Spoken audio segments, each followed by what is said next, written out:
that we have to think about the future of poetry. Aurobindo has written a book called Future Poetry.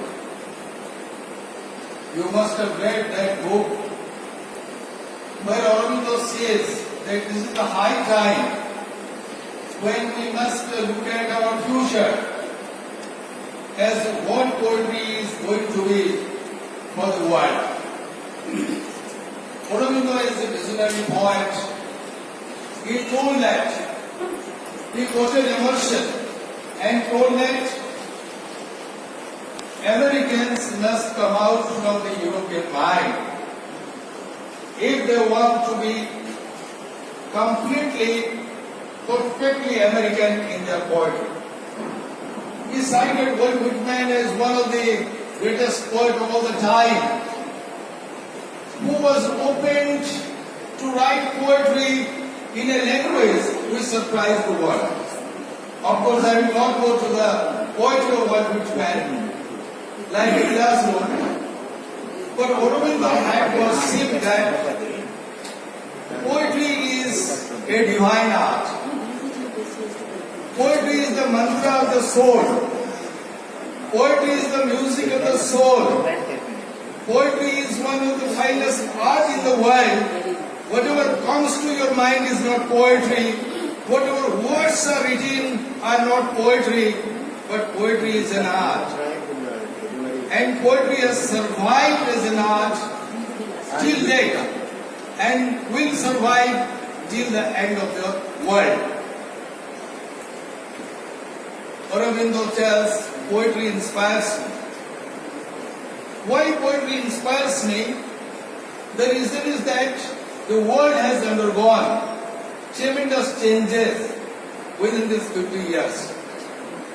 Now there is a cry in America to search for a method of evaluating the present trend of poetry. Some critics they opine that poetry is dead.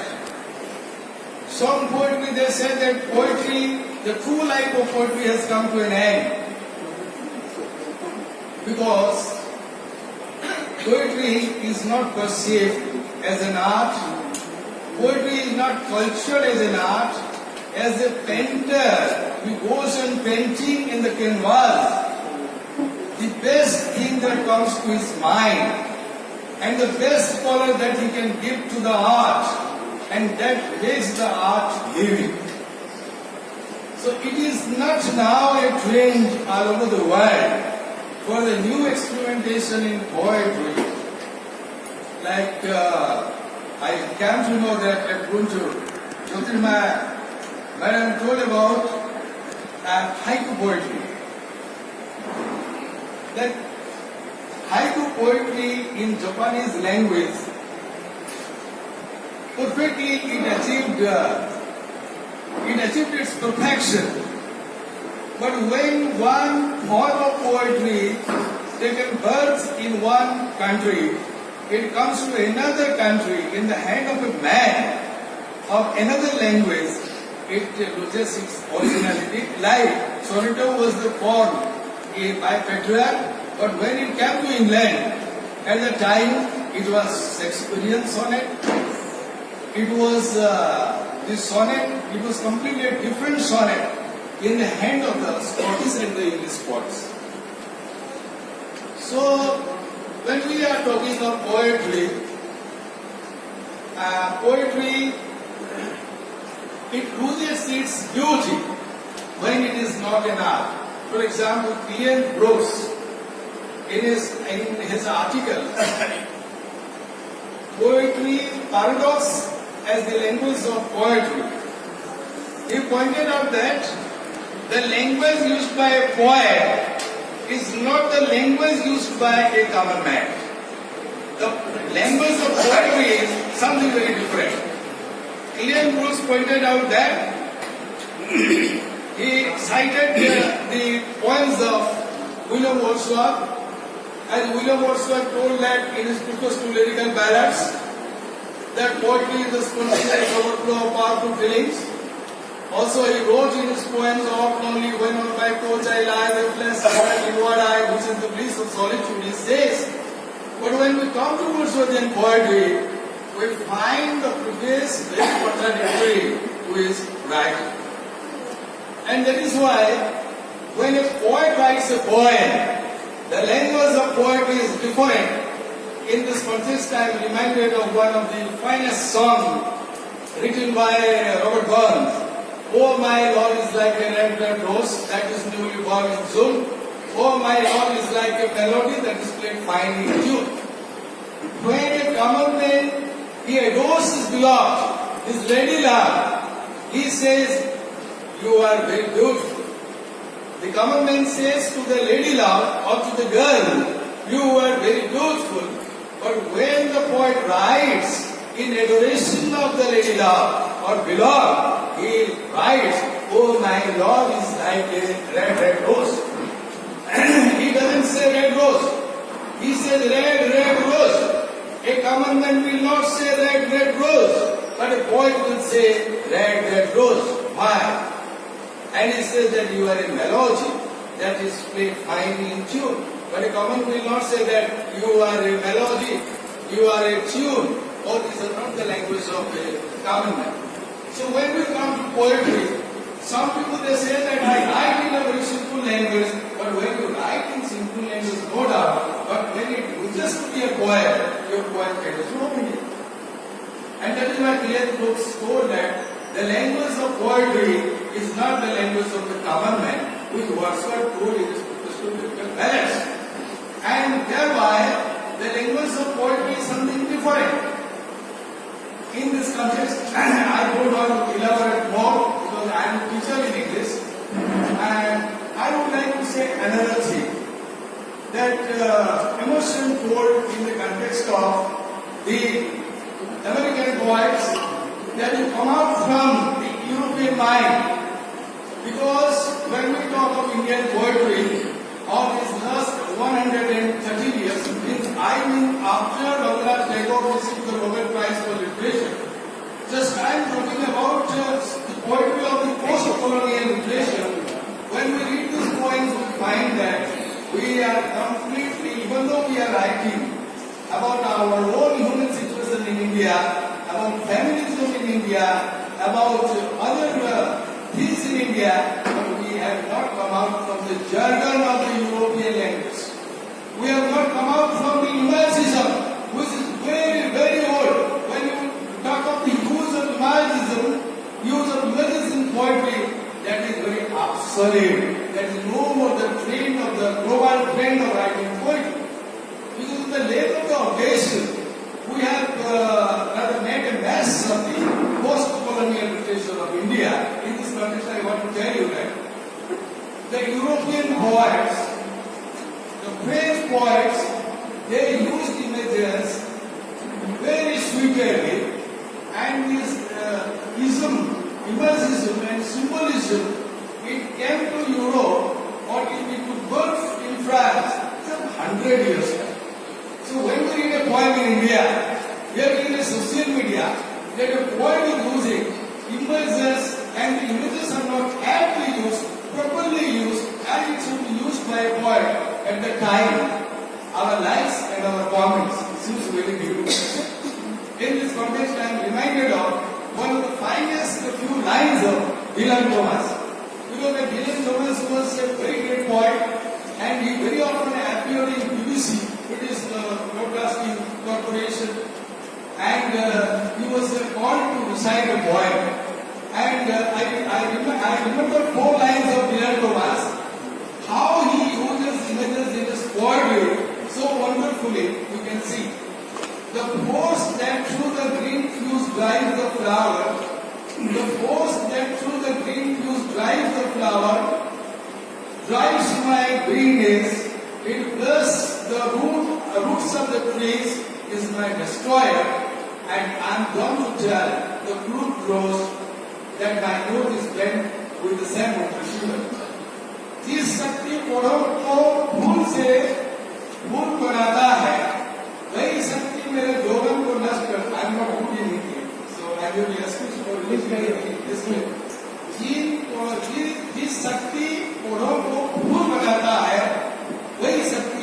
जवानी को बुढ़ापे में बदल देता है. So Dylan Thomas is very accurate, very objective to write the poet, because in 4 lines you find what actually the poet wants to say. When we write, we won't explain, but when the great poet writes, he speaks in 1 line. जिन शक्ति कोड़ों को फूल लगा है, वही शक्ति मेरी जवानी को बुढ़ापे में बदल देता है, वही शक्ति वृद्धों को गिरा देता है, और आज मैं मुरझाए हुए गुलाब को कह नहीं सकता कि मैं भी उसकी जैसा मरने वाला.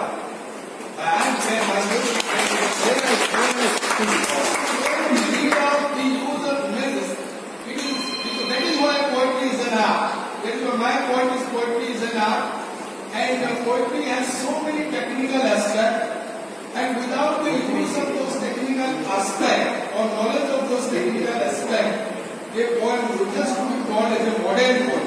When I say, when you talk of blank verse, or when you talk of free verse, or when you talk of the different forms that is newly created within the 50 years in the world, most of the European, those who have created, even in Australia, in Japan, in China also, they have created poetry in the forms, and they have properly and aptly used those forms. Very recently in America, they have invented poems. I must give one example of this.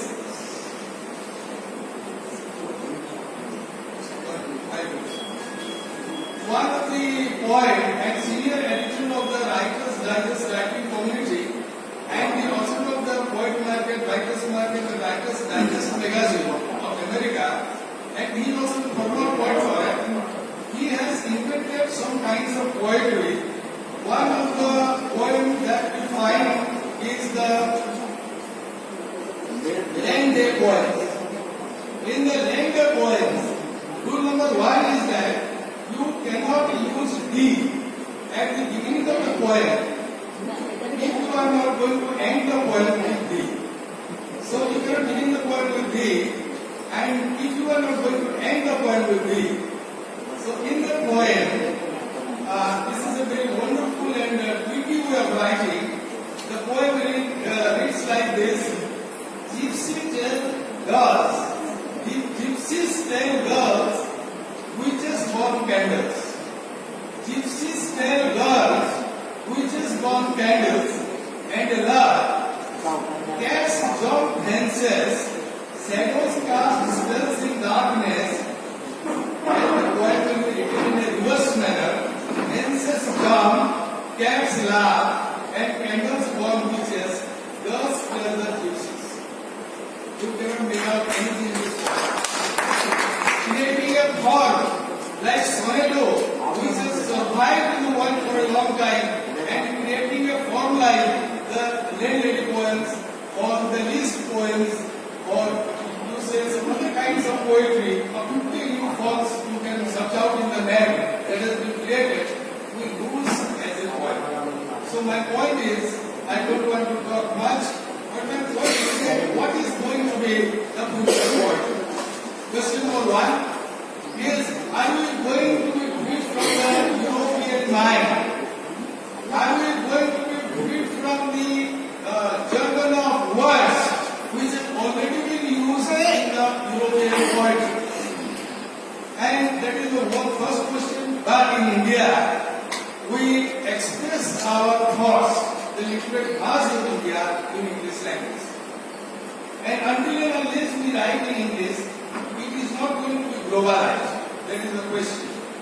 But another thing I must tell you that many great writings of the world, who even Albert Camus wrote 4 books and got Nobel Prize for literature, and somebody has written only 1 book, he has got Nobel Prize for writing hundreds of books without having, if the books will not reach to the people, then it carries no meaning. If you write 1 poem, like Apostrophes, the Lady of the Tiger, 1 story, and that story is found placed in the world curriculum. So that is my point. we are talking of the future poetry, we must actually now give thought as what we are going to write. In this context, I want to tell about Omar Khayyam's wife. You know, William Fitzgerald, he was smoking in the street of Agra, and he noticed a book that was sold in the street, and he picked up the book and translated the book, and that book became the founding source of inspiration for millions of such kind of poetry in the world. Even when we talk about Robert Frost, he was influenced by Robert, and it has been found that that poem of Robert Frost, the woods and lovely dark and deep. This is due to memory lapses. Talking by woods in a story meaning, in the poem, later it was found that Robert Frost has used the interlocking rubaiyat. Later on, the later it is found that he was greatly influenced by this quatrains of Omar Khayyam. How he has written rubaiyat. So it was found. The woods are lovely, dark and deep, and I have promises to keep miles to go before I sleep, and miles to go before I sleep. So they pointed, they found that Robert Frost was influenced by Omar Khayyam, and he composed his poem in the rubaiyat form. So thereby, in India also, Omar Khayyam's rubaiyat had a great influence, when we read of Madhusala or Harivansa culture, we find that this poem is also written in the same of rubaiyat, as Petty sir pointed out. I remember a few lines from Madhusala. Madila le jaane ko nikla ghar se madila wala, किस्मत पर मैं जाऊं असमंजस में है भोला भाला, अलग अलग पद बदलाते सब पर मैं ये पद बदलाता हूँ, एक चला चल राही मिल जाएगा मधुशाला. So the one poem, it has the power, it has the spiritual power to create millions of poems in the world, and that is why we must now think as what is going to be the future of poetry. First of all, we have to believe in Aurobindo, as I started with Aurobindo. I must end with Aurobindo, that poetry is not actually like a casual writing. It comes out of deep meditation. It is a gift of God. It is actually served as a Hridaya Sambhar. It is a transfer of one's heart, feelings and emotion to the hearts of the other. When a poet fails to share with your feelings and emotions, it loses to be a poem. When a poem fails to delight your mind, it loses to be a poem.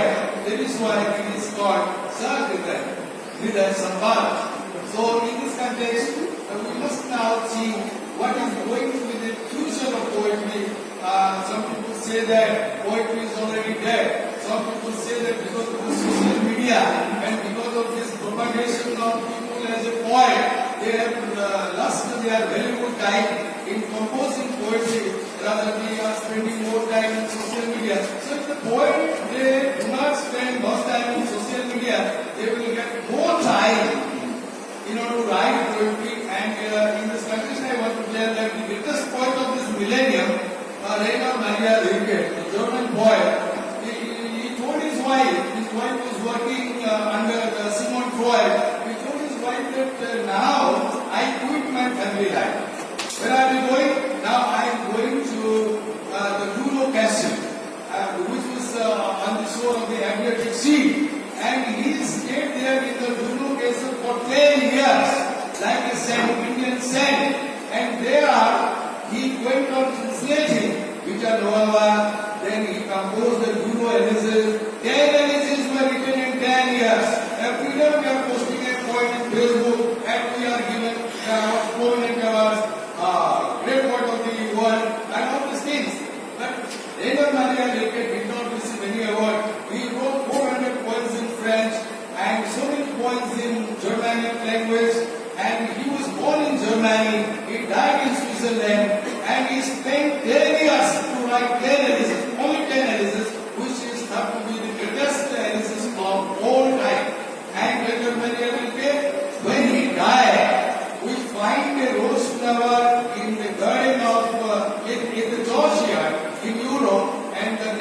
rose is Raina. That is the point.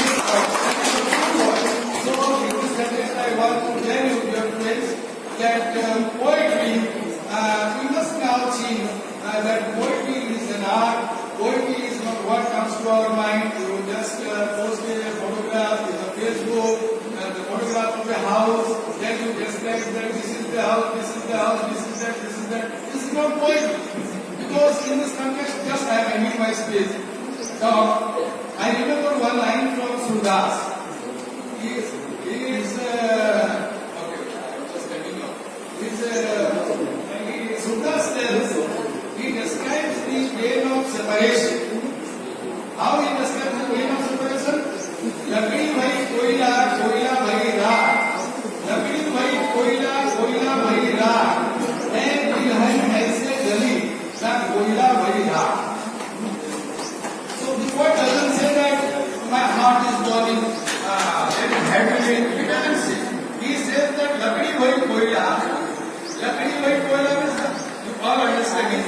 And कोयला भई राख. मैं बिरहन ऐसे जली, ना कोयला भई ना राख. This is the language of poet. So this is my time where we must think so many times as that a poet is here, a poet is saying, a poet is that God doesn't appear in this world, but we say that God is a great poet because the word of God is beautiful. Without seeing God, without actually without a desire to see God, we always praise the creation of God, and that is what poets may not be seen in the festivals, but those who are true poets, they are sitting like seers and saints with the mantra of the soul, and the mantra of the soul is the language of poetry.